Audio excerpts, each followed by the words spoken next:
آقا فرما رہے ہیں، جو مشاہدہ حضور نے کیا فرما رہے ہیں، فرمایا میں نے جہنم میں کچھ عورتوں کو، پہلے تو فرمایا میں نے سب سے زیادہ جہنم میں جن کو دیکھا وہ دو لوگ ہیں، ایک تو عورتیں ہیں اور نمبر دو کچھ غریب مرد ہیں، مفلس مرد ہیں۔ اللہ اکبر، اس کی تشریح اگر نہ کروں تو آپ الجھن میں پڑ جائیں گے۔ حضور نے غریب مردوں کو کیوں دیکھا؟ اس لیے کہ غربت کبھی کبھی انسان کو کفر تک لے جاتی ہے، غربت کبھی کبھی انسان کو چاپلوس بناتی ہے، غربت کبھی کبھی انسان کو چوری کرنے پہ مجبور کرتی ہے۔ بنگال والوں، اس لیے میری گزارش ہے غربت سے نکلنے کی کوشش کرو، غربت سے نکلو، مالدار بننے کی کوشش کرو، لیکن مالدار حلال سے بننے کی کوشش کرنا۔ اللہ اکبر، سود کے پیسوں سے مالدار نہیں بننا، چوری کے پیسوں سے مالدار نہیں بننا، لوگوں کا گبن کر کے مالدار نہیں بننا،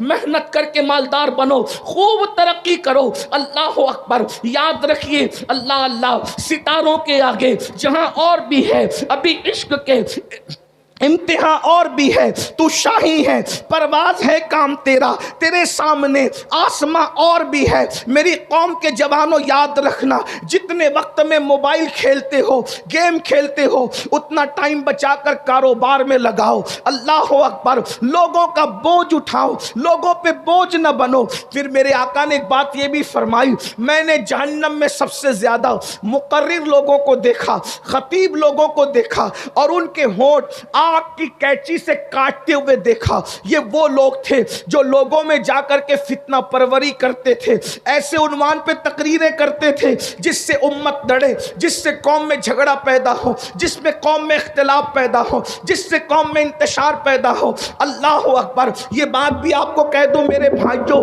یاد رکھنا پوری امت متحد تھی اس پر کہ رسول اپنی قبر انور میں زندہ ہیں، لیکن کچھ مقرر ایسے پیدا ہوئے جنہوں نے آ کر یہ فتنہ چھوڑا کہ معاذ اللہ وہ تو مر کر مٹی میں مل گئے۔ ایسے لوگوں کے ہونٹ آگ کی کینچی سے کاٹے جانے والے ہیں۔ اللہ اکبر، پوری امت اس بات پر متحد تھی کہ رسول اللہ کو جہاں سے پکارو وہاں سے حضور سنتے ہیں، لیکن کچھ مقرر آئے اور انہوں نے کہا نبی تو دیوار کے پیچھے کی خبر نہیں رکھتے، ایسے بدبخت لوگوں کی باتیں نہ سنا کرو۔ ایک بات اور بھی عرض کر دوں، پوری امت صحابہ کو جیسے چاہتی تھی ویسے اہل بیت کو چاہتی تھی، جیسے اہل بیت سے پیار کرتی تھی ویسے صحابہ سے پیار کرتی تھی، لیکن کچھ لوگوں نے فتنہ چھوڑا کہ معاذ اللہ یہ ایسے ہیں اور وہ ویسے ہیں۔ یاد رکھنا صحابہ ہماری ایک آنکھ ہے، اہل بیت ہماری دوسری آنکھ ہے۔ ہم جتنا پیار نبی کی آل سے کرتے ہیں اتنا پیار نبی کے اصحاب سے کرتے ہیں،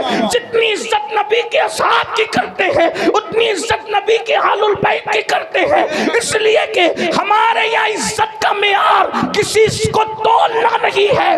دنیا میں وہ ترازو پیدا نہیں ہوا جو ابو بکر صدیق کو تول سکے یا مولا علی کو تول سکے، اور ترازو میں علی و صدیق کو تولنے والوں، جب نبی کی نالین تولنے کے لیے کوئی ترازو پیدا نہ ہو سکا تو جگر گوش مصطفیٰ فاطمہ الزہرا کی عظمت کو تولنے کے لیے ترازو کہاں سے لاؤ؟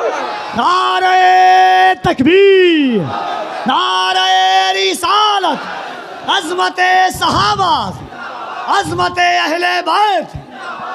ایسے لوگوں کو نہ بلاؤ، ایسی لوگوں کی محفل میں نہ جاؤ جو تمہارے درمیان آ کر کے فتنہ خوری کرتے ہیں، کیونکہ ان کے ہونٹ بھی آگ کی کینچی سے کاٹے جانے والے ہیں۔ میں نہیں کہہ رہا، حضور علیہ السلام نے فرمایا، اس لیے بڑا احتیاط کا پہلو رکھے اور اپنے بزرگوں کے نقش قدم پر رہے۔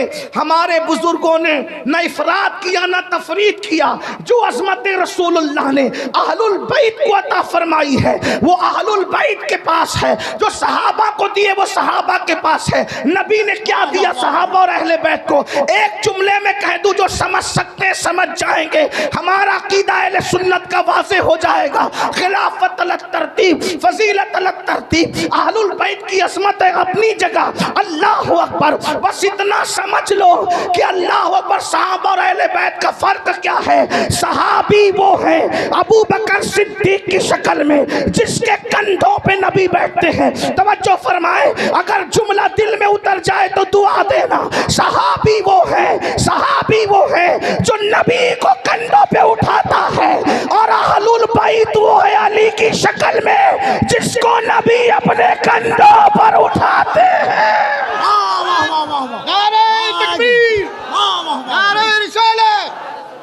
جس نے نبی کو اٹھایا ہے وہ بھی بھلایا نہیں جائے گا، جس کو نبی نے اٹھایا ہے وہ بھی بھلایا نہیں جائے گا. جو نبی کو گود میں سلائے وہ ابو بکر کا بھی جواب نہیں ہے، اور جو نبی کے بستر پہ سو جائے. نعرہ تکبیر، دونوں ہاتھوں کو اٹھا کر نعرہ تکبیر، نعرہ رسالت، ذکر خلیفہ اول عظمت حضرت ابو بکر، نعرہ حیدری، نعرہ حیدری. واہ واہ واہ واہ واہ واہ. مولا نے جس کی جو شان تھی اس کو وہ دیا. اب مولوی بیچ میں ٹپ ٹپ کیوں کر رہا ہے؟ میرے تمہارے کرنے سے کیا؟ جس کے جو کندھا بیٹھنے کے قابل تھا اس پہ بیٹھ کر بتایا یہ صدیق افضل البشر، اور جو بٹھانے کے قابل تھا اس کو اٹھا کر بتایا یہ علی. اللہ اللہ اللہ. جس کی گود میں سونا تھا اس کی گود میں سو گئے، اور جس کو اپنے بستر پہ سلانا تھا اس کو اپنے بستر پہ سلانا. تقسیم ہو گئی. اب ملا جی آپ کا کوئی کام ہی نہیں. بیان ہے. واہ واہ واہ. آپ کو کیوں زکام ہے؟ نبی نے جس کو جو دینا تھا دے دیا. سب نبی کے لیے کھڑے ہوئے اور نبی سیدہ کے لیے کھڑے ہوئے. لوگ نبی کے لیے منبر چھوڑتے ہیں، نبی حسنین کریمین کے لیے منبر چھوڑتے. جس کو جو دینا تھا دے دیا. فضیلت الگ ترتیب، خلافت الگ ترتیب. یہ بس ہمارا. آج ہم عقیدے کے فیصلے کریں گے. عقیدے کے فیصلے تو 1450 سال پہلے ہو گئے. جس کو 14ویں صدی میں امام نے کہا تیرے غلاموں کا نقش قدم راہ خدا، وہ کیا بہک سکے جو یہ سراغ لے کے چلے. اور جنا بنے گی محبان چار یار کی قبر. ہم ایک دو کو نہیں مانتے، ہم تو نبی کے چاروں یاروں کو مانتے ہیں. اور چاروں یار کو نہیں بلکہ نبی کے سب یاروں کو مانتے ہیں. اور جو 4 یاروں کو مانتا ہے اس کی قبر، وہ جنت میں جائے گا تب جائے گا، لیکن اس کی قبر بھی جنت بنے گی. اس کی قبر بھی جنت بنے گی. یہ جملے پر میں بنگال والوں کو نہیں کہوں گا کہ بولو سبحان اللہ. یہ جملہ اتنا قیمتی ہے کہ سنی کی قبر جنت بنے گی. اس پر اگر سنی نہ بولے گا تو کون بولے گا؟ ہماری قبر جنت کے باغوں میں سے باغ بنے گی انشاءاللہ. امام کہتے جنا بنے گی محبان 4 یار کی قبر جو اپنے سینوں میں یہ 4 باغ لے کے چلے. تو حضور علیہ السلام نے بہت کچھ دیکھا، لیکن جو دیکھا میں آپ کے سامنے پیش کر رہا ہوں. آقا فرماتے ہیں میں نے دیکھا جہنم کے اندر عورتیں کثرت سے ہیں، غریب مرد ہیں، مقرر لوگ ہیں، علم والے لوگ ہیں جو عمل نہیں کرتے تھے، جن کے بارے میں قرآن کہتا ہے لما تقولون ما لا تفعلون. اس سے زیادہ میں کیا کہوں. اللہ اکبر. پوری رات لوگوں کو کہا نماز پڑھو، فجر میں خود سو رہا ہے، ہونٹ کینچی سے کٹنے ہیں. اللہ اکبر. خدا اپنی پناہ میں رکھے. لوگ کہتے بہت آسان ہے مقرر ہونا. میں نے کہا بہت مشکل ہے مقرر ہونا، اس لیے کہ اللہ اکبر پبلک والا مقرر ہونا آسان ہے، اللہ والا مقرر ہونا بہت مشکل ہے. اور اللہ ہمیں اللہ والا بنائے، اس لیے کہ یہ دنیا ہے، یہ دنیا تو بھول جاتی ہے. 4 مہینے اگر مقرر صاحب بیمار رہے لوگ اس کا نام بھی بھول جاتے ہیں. یہ دنیا اتنی بے وفا ہے، جو اللہ کو بھول جائے اس نے مقرر کو کب یاد رکھنا ہے. جو قوم اللہ کو بھول رہی ہے وہ مقرر کو کب یاد رکھنا ہے. جو قوم اللہ کو بھول رہی ہے وہ پیر کو کب یاد رکھنا ہے. جو قوم اللہ کو بھول رہی ہے وہ ناطقہ کو کب یاد رکھنا. اس لیے ہمیں چاہیے کہ ان کی فکر کرنے کی بجائے اس کی فکر کرے. یار کو راضی کر لے. جو پیا کو بھائے اختر وہ سہانا راگ ہے. جو پیا کو بھائے اختر وہ سہانا راگ ہے. جس سے ناخوش ہے پیا وہ راگنی اچھی نہیں. اور آپ کو بھی کہتا ہوں اللہ کو راضی کرنے کی کوشش کرو. اس لیے کہ دنیا نے بھول جانا یار راضی ہے تو سکون سے سوئیں گے، کوئی آئے یا نہ آئے قبر جنت کے باغوں میں سے باغ بنے گی۔ اور ایک بات بتاؤں، کوئی آئے یا نہ آئے، جس کے عشق میں وفا کیا تھا وہ مصطفیٰ جان رحمت ضرور تشریف لائیں گے۔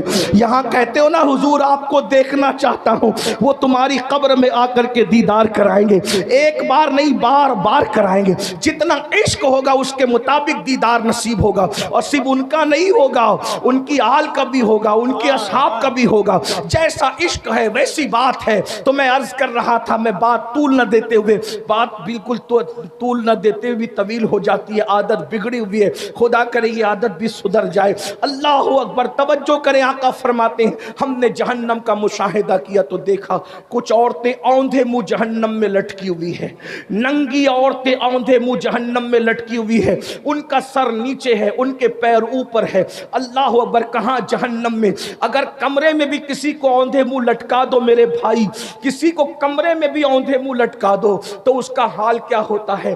اگر سجدہ 10 منٹ کا ہو جائے تو بھی سانسیں اکھڑنے لگتی ہے، ہاتھ کا وزن بے چین کرنے لگتا ہے۔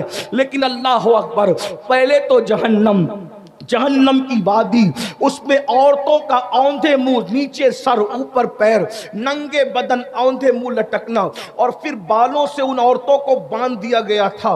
اللہ اکبر، وہ عورتیں چیختی چلاتی تھی۔ میرے آقا نے فرمایا، میں نے پوچھا جبریل یہ کون عورتیں ہیں اوندھے منہ جہنم میں لٹکی ہوئی ہے؟ اگر تمہیں بھی اپنی ماں سے پیار ہے تو ان تک یہ بات پہنچانا رسول اللہ کی، اپنی بہن سے پیار ہے، بیوی سے پیار ہے، بیٹی سے پیار ہے، ان تک پہنچانا، اور جو بہنیں اپنے آپ سے پیار کرتی ہیں وہ بھی سن لیں۔ اللہ اکبر، آقا فرماتے ہیں میں نے جبریل سے پوچھا جبریل یہ کون عورتیں ہیں جو اوندھے منہ ننگی جہنم میں لٹکی ہوئی ہے؟ جبریل امین عرض کرتے یا رسول اللہ صلی اللہ علیہ وآلہ وسلم، یہ آپ کی امت کی وہ عورتیں ہیں جو دنیا کے اندر بے پردہ رہا کرتی تھی، دنیا میں بے پردہ رہتی تھی، اجنبی مردوں سے باتیں کرتی تھی، اور آقا سے عرض کی یا رسول اللہ یہ شادی شدہ ہونے کے بعد بھی دوسرے مردوں کے ساتھ ناجائز تعلقات قائم کرتی تھی۔ 3 باتیں بطور مفہوم میں نے پڑھا ہے۔ نمبر 1، بے پردہ رہتی تھی۔ اے میری بہنوں، آپ اجتماع میں آئی ہو، اس اصلاح معاشرہ کی محفل میں آئی ہو، زیادہ تر آپ پر توجہ ہم لوگوں کی نہیں ہوتی، ہم آپ سے بات نہیں کر پاتے، لیکن آج خصوصی یہ ایک بات میں آپ سے کرنا چاہتا ہوں، خدا کے لیے اپنے آپ سے پیار کر لو۔ جہنم میں عورتیں اس لیے جائے گی کہ انہوں نے پردہ نہیں کیا ہوگا، وہ بے پردہ رہتی ہوگی۔ ایک بات آپ کو بتاؤں میری بہنوں، کسی مرد کے سامنے آپ کو بے پردہ جانے کی اجازت نہیں ہے۔ آپ کا جو محرم ہے، بھائی ہے، باپ ہے، یعنی جو آپ کے رشتہ دار ہیں، حقیقی رشتہ دار، ان کے سامنے تو آپ چہرہ کھول سکتی ہے، باقی آپ کا دیور سے بھی پردہ کرنا فرض ہے، سسر اس سے بھی پردہ کرنا فرض ہے، جیٹ اس سے بھی پردہ کرنا فرض ہے۔ بڑھ کے اگر آپ برا نہ مانے تو ایک بات کہہ دوں، اللہ اکبر، چونکہ آپ حق والے لوگ ہیں اس لیے میں کہہ دوں پیر سے بھی پردہ کرنا فرض ہے۔ آپ اپنے پیر کے سامنے بھی بے پردہ نہیں جا سکتی، مسجد کے امام کے سامنے بھی بے پردہ نہیں جا سکتی، کافروں کے سامنے تو ہرگز نہیں جا سکتی۔ اور بڑی بات کہہ دوں، تم اپنے نبی